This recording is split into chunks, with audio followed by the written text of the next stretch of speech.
If you own a home and don't fully understand how insurance claims actually work, then watch this. By the end of this video, you'll see exactly how a real claims happens, what triggers coverage, and mistakes that just cost homeowners thousands of dollars. This is a real claim for my own property, so not theory. And just a little bit about me. I've been in more than 10,000 inspections throughout the years, and I helped protect more than 1,200 homes with water and mold damage and help them navigate with the insurance process. So in this video, I'm going to walk you step by step through what happened, how the claim was opened, and what you can learn from it. So let's get started.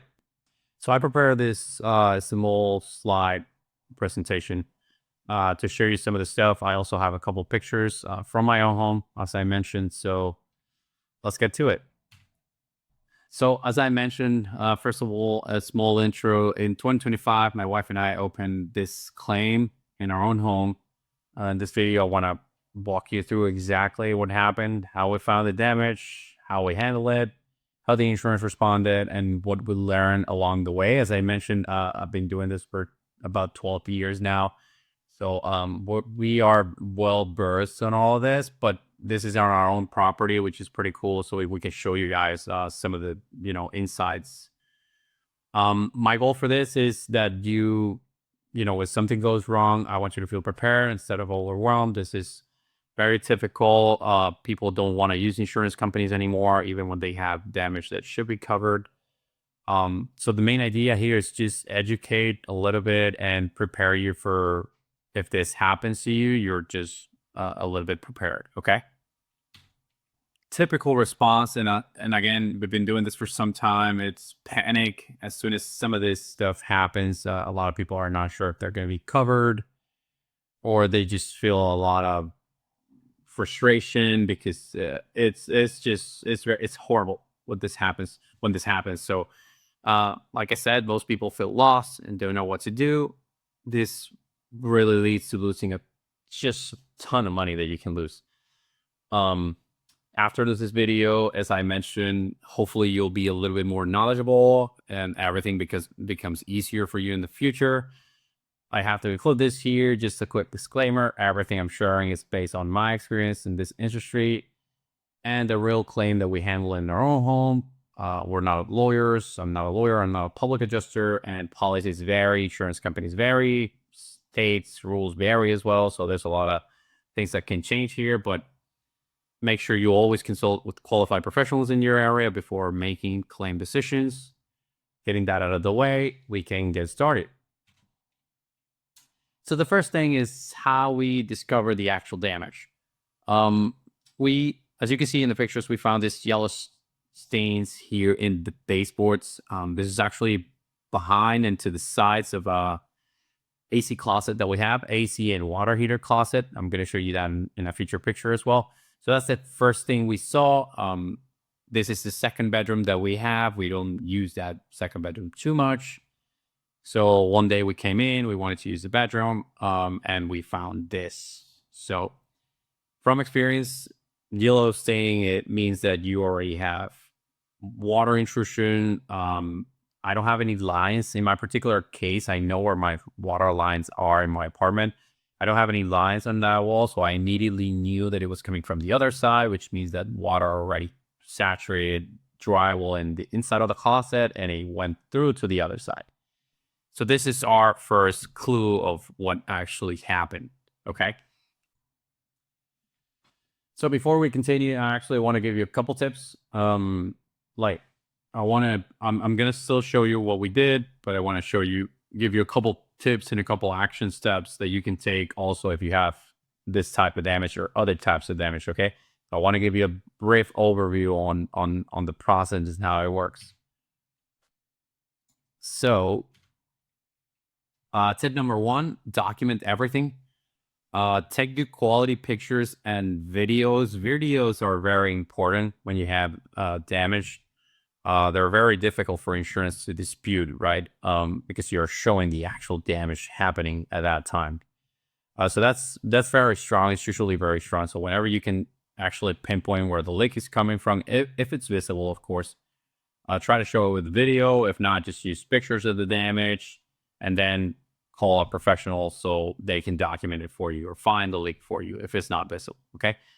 The goal here is to document as much damage as possible, not just obvious spots.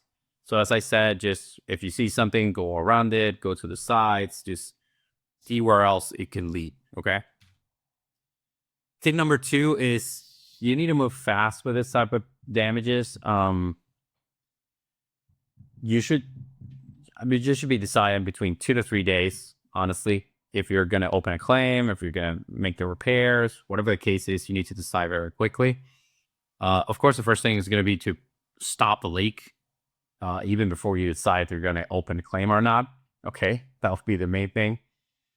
But delays weaken claims a lot. So after some times, the insurance company can say, "Oh, you knew about the damage and you didn't, you didn't create the claim or you didn't open the claim at that time. So why was that?" And a lot of questions just rise up because of that.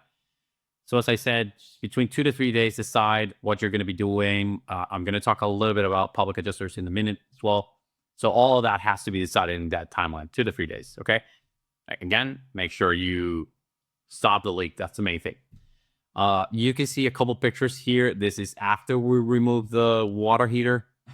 I'm going to show you my closet. But yeah, as you can see, we removed the water heater tank, which was covering pretty much the entire closet. We couldn't see anything. And as soon as we removed that, we found this, a lot of mold, basically. So yeah.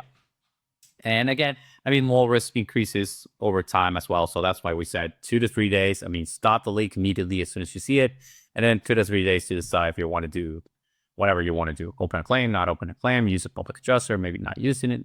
Okay, that'll be it. So action steps. Okay. Again, first action, stop a leak. That'll be the first thing that you have to do. If you don't know where the leak is coming from, just call a technician. That could be a plumber. That could be an HVAC company. Just make sure you stop it, okay? That's even before you start considering if using the insurance company and opening a claim or everything, okay? So once the repair is done, make sure whoever went and to your property and whoever did the repair needs to give you a receipt, bring an explanation of what happened, right? And of course, you need to know what was repaired. This is very helpful for insurance companies and also for adjusters, public adjusters and desk adjusters, because it very clearly states where the damage was encountered. So what failed, basically. And that also gives them a lot of information to see if the claim is actually covered or not, okay? The second question would be, if using a public adjuster, there's a debate here because public adjusters they charge between 10 to 20% of the proceeds. So basically everything that goes to you, they're going to take 10 to 20. But in our experience, they're going to be able to maximize your claim a lot. So if you open the claim on your own and you don't know too much about insurance, you don't understand the policy, the insurance company is going to call you, is going to try to trick you with a couple questions. So I think that's one of the main things that you can do. Public adjuster is going to be very good at navigating the claim with you. He's going to see your policy. He's going to be in every inspection, every call.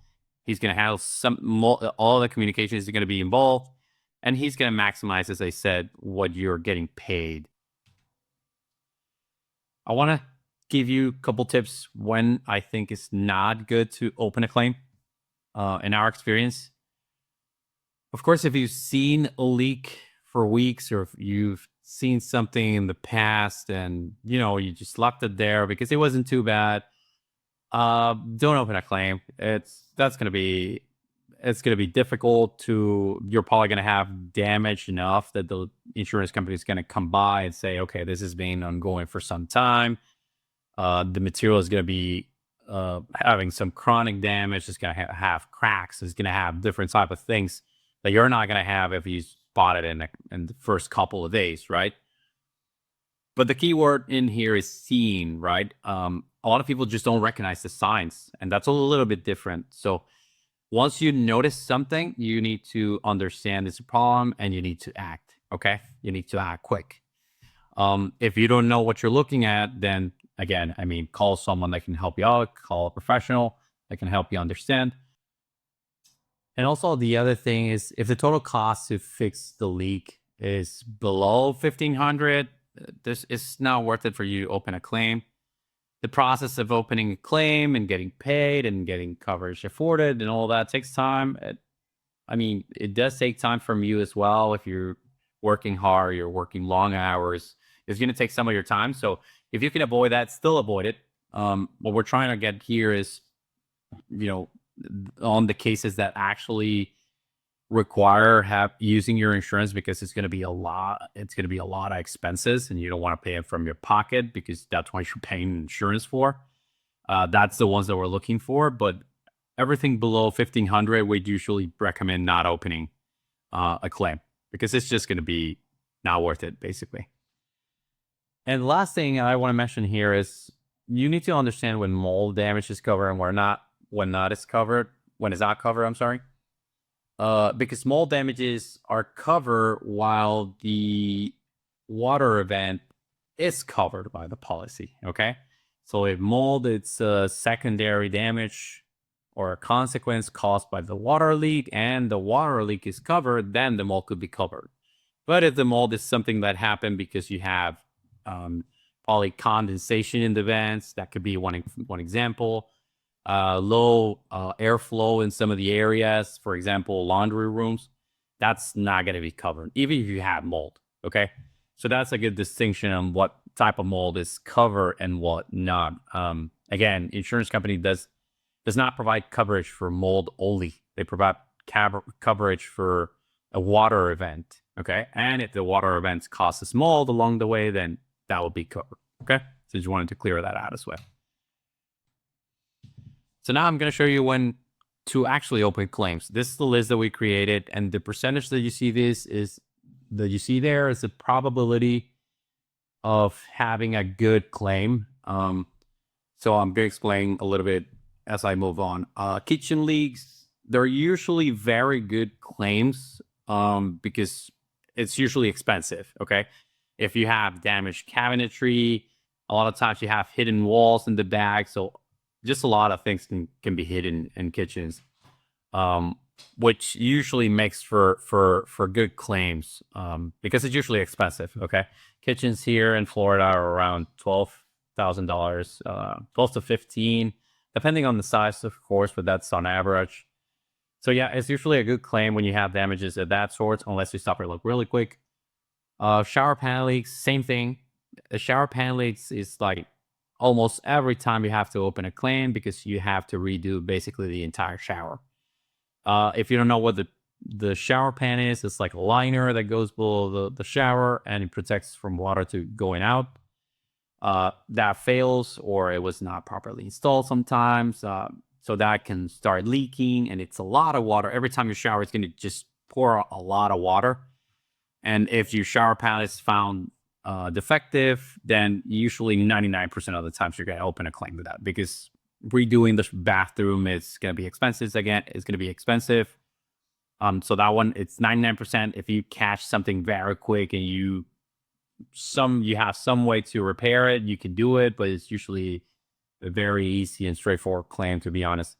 Bathroom plumbing leaks, it's a 50-50, honestly, because and this type of leaks, you're just not sure. It depends on the damage that you have. If it's a leak that you found, it was very quick, you dry it out, or you just dry it out with a couple of towels, or it was immediate, you catch it, the issue immediately, then you're probably not going to have a lot of damage. But if it's something, again, that is hidden in the wall, usually those are the ones that can get very expensive with time.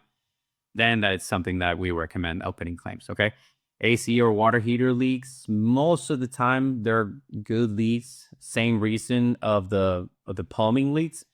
Usually water heater and AC closets are in closets, hidden away. You probably have a louver door, but a lot of people just don't check those. And 2 months can go by and people don't go to that room, So that's usually one of the cases where we see is very common. As soon as you have an AC leak or water heater leak, it can go for some time until you actually see it. And that's why, 75% of the times we open claims for that. Plumbing inside walls with no cabinetry. those, like as I mentioned, a little bit similar to bathroom plumbing leaks, but this one has no cabinetry, no vanities close by. So this usually we don't open too much claims because it's only drywall that was damaged. If you have tile flooring, it's really not a lot of cost, even if you have to replace the drywall and paint. So that one, I mean, every 25%. So every 4 cases, we open only one around that. Slab leaks are not very common. I still would say 50-50, even probably more. But the thing is that they're not very common, at least here in Florida. We haven't dealt with too many slab leaks. They usually are expensive because the only way to repair is to have to open the concrete, open a trench in the concrete, be able to repair the plumbing below. And at that point, you just open a lot of, a can of worms, you touch the floors, everything. So it's usually expensive. So again, 50-50, I'm just putting there because it's not very common, but as soon as you notice that something is coming from the slab leak, it's most probably you're going to open one. Okay. So actually that's more of 100, to be honest. And roof leaks, this one is like a whole different ball game. Roof leaks are usually tied to hurricanes. They take a lot of time, but most of the times it's expensive when you have roof leaks. If you have failure in your roof, you usually have one or more areas that are failing, which means that water is coming in, your ceiling is getting damaged. So it's common. So every 4 cases that we have, 3 of them we open the claims. So yeah, that's for you to have. Either way, you're gonna have this video every time you want to see it. Just go back to this part of the video and just recheck it. Just wanted to give you a couple tips here and there because that's like the intro of some of this stuff with the insurance. Okay. So we found the damage, as I mentioned before. After deciding we'd use a public adjuster, we open a claim. Again, I've been in this industry for 12 years. We know some good public adjusters. As I mentioned before, public adjusters, sometimes it's a 50-50. But if you have a good public adjusters, they usually do very good for your claims. I recommend them if you can find good public adjusters. Okay. If not, I mean, go to Google reviews, find them, try to see if they're good. And if you're not sure, just go with another or try to do it on your own. But again, it takes time. You need to have some kind of knowledge on it. So yeah, we decided to go with the public adjuster because again, we know from the industry. Just a quick a word, insurers have portals sometimes or other required calls. When you hire a public adjuster, they just open the claim for you. So in this particular case, he opened the claim for us and they charge us 10% due to the size of the claim and because we also have a relationship with him. So he usually charges 20% for plumbing and 10% for hurricane related damage, which I think is by law. He has to charge that. But he charges 10% on this one because we know him pretty good. So they also, one of the main things that they do is they prepare a damage estimate. They're very good at that and very good at maximizing what they're trying to get you. I'm going to explain that a little bit further as well. But yeah. One of the main things that the insurance is going to do is they're going to request proof of loss, which is this page that you see here. So they also do recorded statements, which it means that they call you and you have to swear that you're telling the truth and it's recorded. So they also do that. Main questions are going to be like, how do you find it? When did you find it? Because timing is very important for claims. In our case, we submitted a sworn proof of loss, which is this document that I have here. This confirms the scope and the damages. One of the first good signs that we had in our own claim is that the coverage was afforded like in about 10 days after we opened the claim. So that's one of the very, very good steps that you can get at the beginning. By law, at least here in Florida, insurance companies have 60 days to give you a coverage decision. They have to give you coverage decision before 60 days, at least here in Florida again. But they usually take about 2 to 3 weeks, depending on the complexity of the case. And at that point, as soon as they give you Coverage means, okay, you do have a damage. It is covered by your policy. At that point, all you're doing is just dealing with the numbers, basically. Okay, so the next step will be the insurance inspection. And actually, this goes before they provided the coverage decision. Okay. As soon as you open the claim, they're going to ask you some of the questions, and then they're going to send one of the desk adjusters to take a look at the property, take a look at the damage. Usually happens anywhere between 3 to 14 days. So the desk adjuster, like I said, he comes out, he took a lot of pictures in our case. He asked us a couple of questions. Public adjuster was there, by the way.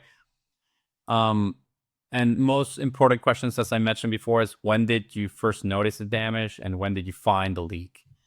Again, timing is very important, because if I tell him, hey, I found this leak 7 months ago, but I just saw the stain right now, but I knew it was leaking for some time, then they're going to deny the claim.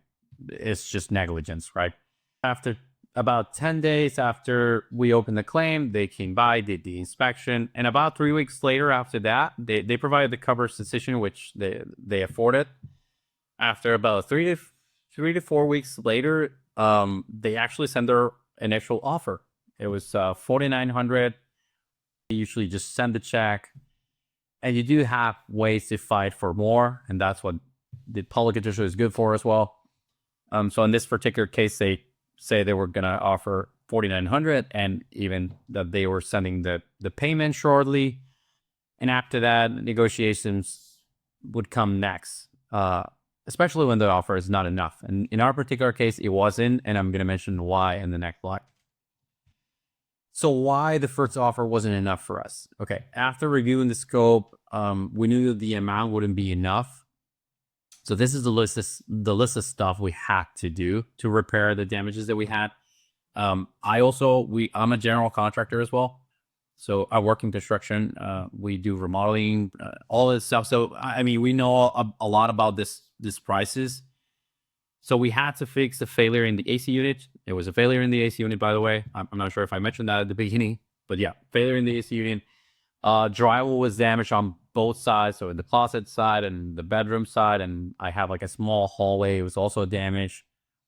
Water heater and AC units have to be removed to be able to access the drywall, because it's a very small unit. The closet is very small, so you just have space pretty much for the equipment. Also, as I mentioned in one of the pictures I showed before, we saw mold, and I knew we had to do this the right way. We've been doing this for some time, for 12 years, like as I said. So we knew we had to do it the right way. So address the mold with a certified professional. Then we had to repaint the closet inside and out, replace the baseworks, replace 2 damaged doors, paint continuous walls. Again, insurance company wants to pay you, and most of the policies have this, that they're not going to leave it as a patch, so they have to pay all continuous paint in that wall, for example, so you don't see it as a patch. It has to be uniform with what you had before. So all of that just adds up to some amount of money. So that's why it wasn't enough. And also, while we were going through that, at that point, we were already receiving our first offer. As soon as we found there was water damage there, we hired the mitigation company to dry the area. In our particular case, we had separate limits for the mitigation, which was good, which means that they didn't have to reduce our main payout. Okay. So after that happened as well, mitigation was completed. The public adjuster that we had was negotiating with the insurance company to get us paid a bit more money. I don't remember their estimate to be complete. I think the public adjuster's estimate was around $14,000. So the insurance company in this particular case decided to offer $5,000 more, which we at that point accepted and settled with them. They sent you a release form you have to sign, which means you're not going to be able to get more money after that. Okay. But we thought, with almost $10,000, we were pretty sure we were going to be able to do all the repairs. So that was good. The outcome was very good and was very quick. I think it took about 3 months That amount made the repairs possible. During the repairs, we found that because we bought this apartment a couple years ago, and we did a couple of remodelings, but we honestly didn't touch the water heater or the AC unit. The water heater was 20 years old. Okay. It was pretty rusted below. And the AC unit was 18 years old. We already had like 2 or 3 failures before this big one on the AC unit. So we decided, since as I mentioned, I work in construction. I have a general contractor's license, so I have contractors that do all this type of stuff. We decided, okay, since we have to do all the repairs, we have to remove the water heater, we have to remove the AC system to be able to access the drywall and make all the repairs. We decided to also replace both systems. We had to pay out of pocket for this. Okay. Remember that they don't pay you for, if the AC system, for example, failed, they don't pay you to replace the AC system. They pay you to repair it, and they pay you if it's a covered loss, of course, and they pay you for the damages that entailed. Okay. It's not going to pay you for the AC system itself or the water heater, for example. Those two examples are very good for that.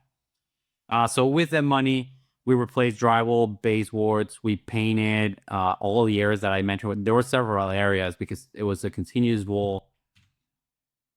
This is our before and after, as I mentioned. If you can see the picture in the left, our closet is very small. You barely see anything in there. So as soon as we removed the water heater and we removed the AC unit, then we found that wall was completely just filled with mold. So yeah, it was pretty bad. So again, we decided, and this is just the after photo, so you can see we decided at that point to replace it with a tankless water heater and an electric water heater. This is a Titan. We installed this a lot around here. Actually, I replaced that filter. That filter looks pretty bad in that picture. But yeah, I replaced that filter. So that is something that we did. Just wanted to show you a little bit before and after so you can see the size of the closet as well. Okay, we replaced the door for the closet, the louver door. We had to replace it as well. Again, this type of events, it's a closet that you don't see a lot, so this can happen very easily. Okay. So to wrap up, I don't want to take too much of your time. Insurance is not just something you pay because your mortgage requires it. You are paying for an actual service. Okay, so you should use it. It's like having insurance is like, and not using it, it's like buying food and not eating it, you know? People are afraid to open claims. Yeah, they pay for insurance for 8, 9, 10 years and never use it. We've seen this a lot. I've seen this a lot. People that have been paying for insurance for 10 years and then they're just afraid to open a claim when they have the opportunity, okay? Because, and that's why I said, even when they should. You should open a claim if you have a damage that's covered by your insurance company. That's why you have it, right? I'm not telling you to abuse your insurance or commit fraud. Please don't do that. I remember we had a case where a lady was spraying water with a hose inside the house, or we found out later on that that's what she did, and she wanted to open a claim, and we have to, we told her that we don't work that way. But yeah, please don't do that. I don't recommend you do that. You're going to get in trouble. Probably that's insurance fraud. So yeah, don't get into that. But again, if you have legitimate damage that you believe is covered, don't be afraid to use your policy. That's exactly what you're paying for. Okay. Analyze the situation. If it makes sense, open the claim. If not, just pay for the repair and move on. As I mentioned at the beginning, if it's something small, just pay it. That's it. Good to go. Just move on.